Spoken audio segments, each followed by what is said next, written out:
The Country Bunny and the Little Gold Shoes.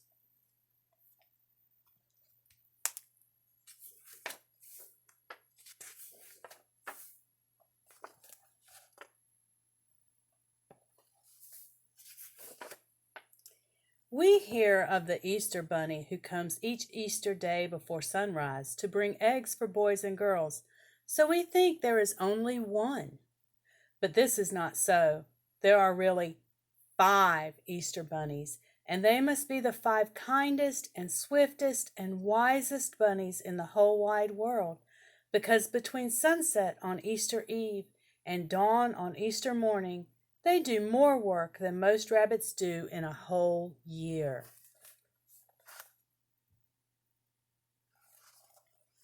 When one of the Easter bunnies grows old and can no longer run fast, the old, wise, and kind grandfather bunny who lives at the Palace of Easter Eggs calls the bunnies together from the whole world to select the very best one to take the place. Often a mother bunny says to her child, "Now if you learn to be wise and kind and swift, someday you may grow up to be one of the Easter bunnies." And all of the babies try their very best so that they can grow up and go to work for the grandfather bunny at the Palace of Easter Eggs. One day, a little girl country bunny with a brown skin and a little cotton ball of a tail said, "Someday I shall grow up to be an Easter bunny. You wait and see."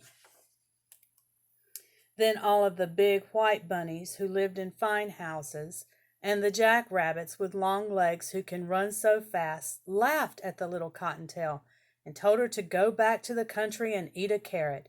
But she said, "Wait and see."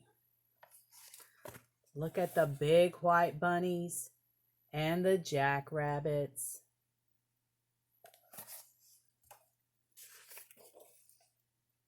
The little girl Cottontail grew up to be a young lady Cottontail, and by she had a husband, and then one day, much to her surprise, there were 21 Cottontail babies to take care of. Look at all her babies. Then the big white rabbits and the jacks with long legs laughed, and they said, "What did we tell you? Only a country rabbit would go and have all of those babies. Now take care of them and leave Easter eggs to great big men bunnies like us." And they went away liking themselves very much. Cottontail stopped thinking about hopping over the world with lovely eggs for little boys and girls, and she took care of her babies. Then one day, when her children stopped being babies and were little girl and boy bunnies, she called them to her and said, "Now we are going to have some fun." Then to 2 of them, she gave little brooms and showed them how to sweep out the cottage. And 2 she taught how to make beds. 2 more went with her to the kitchen, and in no time at all had found out how to cook a good dinner. And with these went the 2 little dishwashers, and they made the glasses shine like crystal. 2 had little wash tubs full of soap suds, and they washed all the linen. 2 did the sewing and mending.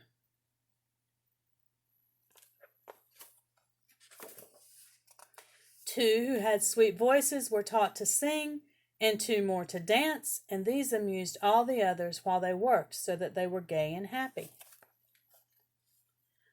2 others were soon digging in the garden. To 2 she gave paints and crayons so they could make pretty pictures for the walls. And when Mother Cottontail had given out all of the tasks, she looked around, and there was only one little boy bunny left, and he was sad and lonely. Then Mother Cottontail said to him, "You are the most polite of all my children, so I shall make you keeper of my chair, and whenever I come to dinner, you shall seat me politely at table." Then one day, when the little rabbits were half grown up, she heard a great talk among the woods rabbits, and when she asked what it was about, they said, "Haven't you heard? One of the 5 Easter bunnies has grown too slow, and we are all going to the Palace of Easter Eggs to see old grandfather pick out a new one to take his place." So she called her little cottontails, and they all set off to the palace to see the fun. But their mother was sad, because she thought that now she was nothing but an old mother bunny, and could only look on, and that a big handsome white rabbit or long-legged Jack would be chosen. When they came to the Palace of Easter Eggs, there were bunnies everywhere on the great lawn, and the ones that hoped to be the Easter bunny stood together, and all the others looked at them and clapped their paws. Then the great big front door opened, and the old, wise, and kind grandfather came hopping slowly out, and he told the biggest and those with the longest legs to show what they could do. They jumped and ran and showed him the pretty white fur, and they were all very fast and very clever.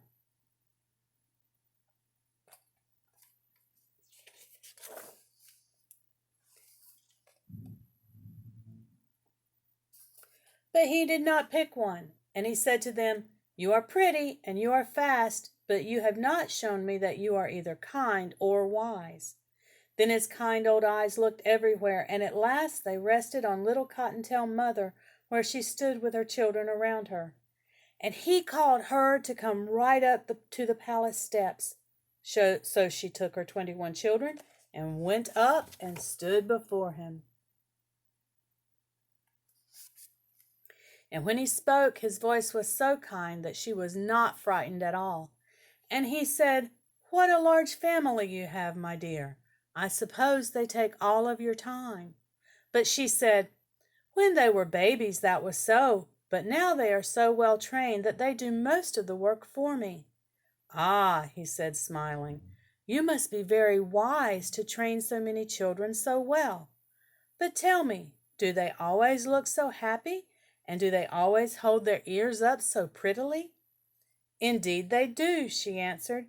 "We never have a tear or a cross word in our little country cottage, and if I do say it myself, they do carry their ears better than most bunnies." "Then," he said, patting the nearest bunny on the head, "you must be very kind indeed to have such a happy home. It is too bad that you have no time to run and grow swift, as I might then have made you my 5th Easter bunny." At that, Mother Cottontail started to laugh. Then she whispered to the little bunnies, and every rabbit on the lawn looked on to see what would happen, and the old grandfather leaned forward to watch. Suddenly, all of her 21 children raced away. Here they are running. See them running? And Cottontail dashed after them, and in no time at all, she had them all back again in front of the palace. Then the old, kind, wise grandfather bunny said, "I see that you are swift also. It is too bad that you cannot go to carry my eggs, because you will have to stay at home to take care of your children." Mother Cottontail nodded her head to the little ones, and they all formed a line and bowed low to the grandfather. Then she stepped in front of them and said, "They will take better care of the house than I." Then she called them up 2 by 2, and as she put her hands on the heads of each pair, she said, "These are my sweepers. They keep the cottage as clean as your hand. These make the beds without a wrinkle. These cook my dinner. These wash the dishes. These tend the garden. These wash and dry all the clothes. These do the mending. These sing and these dance to keep us merry while we work. These are learning to paint pretty pictures for our walls, and this littlest one of all always pulls out my chair for me when I sit to table. So you see, I can leave them to take care of the house until I come home." Then the old, kind, wise grandfather said, "You have proved yourself to be not only wise and kind and swift, but also very clever. Come to the palace tomorrow afternoon, for that is Easter Eve, and you shall be my 5th Easter bunny." The next evening, Cottontail knocked on the big front door and was admitted to the palace. There she stood in her funny country clothes, but none of the other 4 Easter bunnies laughed, for they were wise and kind and knew better.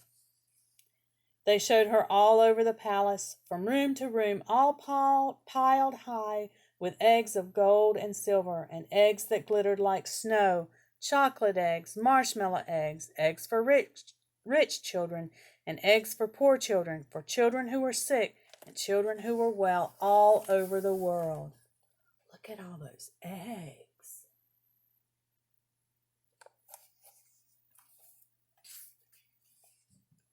Then, as soon as it was dark enough for the children to be asleep all over the world, the old, wise, kind grandfather gave the word, and the 5 bunnies set to work as fast as they could. First one, then another, would take up a large egg or a pretty little basket, and in a single hop would be out of the palace and away out of sight. Then in a moment he would be back again, and before you could say Jack Robinson, he would have whisked away again. Slowly the night wore away, and the bunnies began to look tired as they kept returning for more and more eggs, and in the palace the glittering piles grew smaller and smaller. Poor little Cottontail was very tired, for this was the first time she had ever gone so far or so fast in her life, and she was beginning to hope that she could soon take the little basket that was set aside for her own children and go hopping home, when old, wise, kind grandfather called her to him. When she went close, she saw that he was holding in his hand the loveliest egg she had ever seen. It glittered like a diamond. "Peek through and see what you shall see," he said, and so she peeked.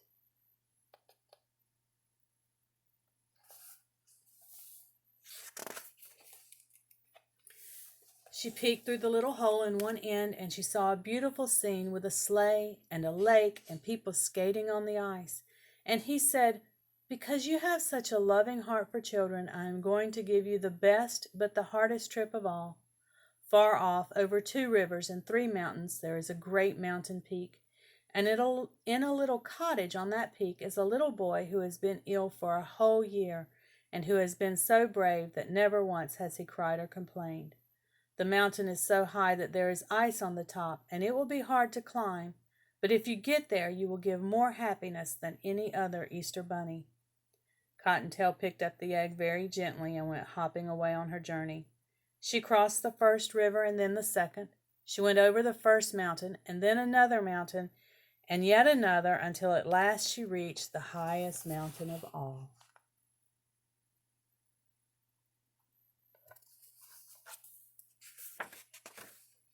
She was very tired when at last she got to the bottom of the great peak, and her heart failed her when she saw how high it was and how slippery with ice and snow on top. But holding the egg very carefully, she started hopping up. At last she reached the ice and snow, and now she was almost to the top, and she could see the little cottage all covered with snow where the little boy was sleeping.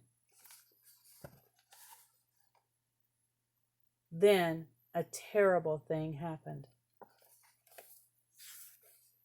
Her foot slipped, and down she came. Downward she flew into snowdrifts. Then she left the ice and snow, and rolling and bouncing against the stones, she felt the air getting warmer.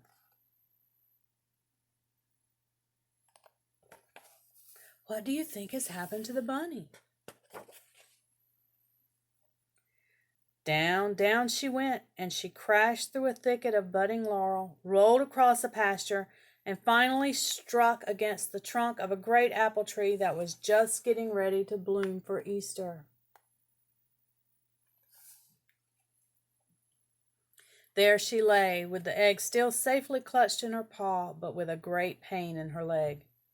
She tried to rise again because she saw a lovely pink light in the sky, and she knew that in a few minutes more it would be day, and the little boy would be sad if she did not get his egg to him. But the pain was so bad she fell down. Then she felt something touch her shoulder, and she looked up, and there, right before her, way off there in that distant land, was old, wise, kind Grandfather Bunny. And he smiled at her and he said, "You are not only wise and kind and swift, but you are also the bravest of all the bunnies, and I shall make you my very own gold shoe Easter bunny."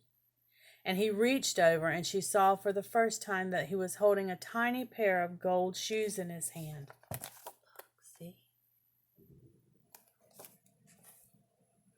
and he bent down and put them on her feet.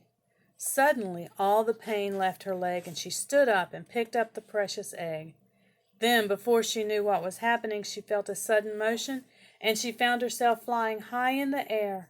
Over the pasture she flew, over the laurel, over the stones, until at last when she landed she looked back and she saw that one single jump had carried her halfway up the mountain. Then she jumped once again, and there she was at the cottage door.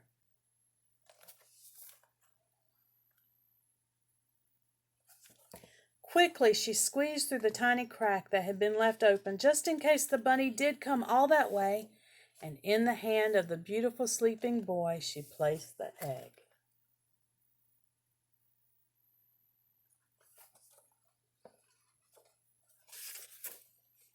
Then, just as the Easter morning sun rose over the edge of the world, she jumped quickly back to the palace, where she found her little basket for her own little bunnies, and went hopping back home to give them a happy Easter.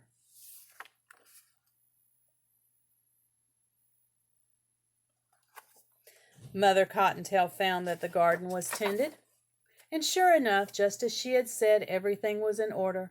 The floors were swept, and there were 2 lovely new pictures painted and hanging on the wall.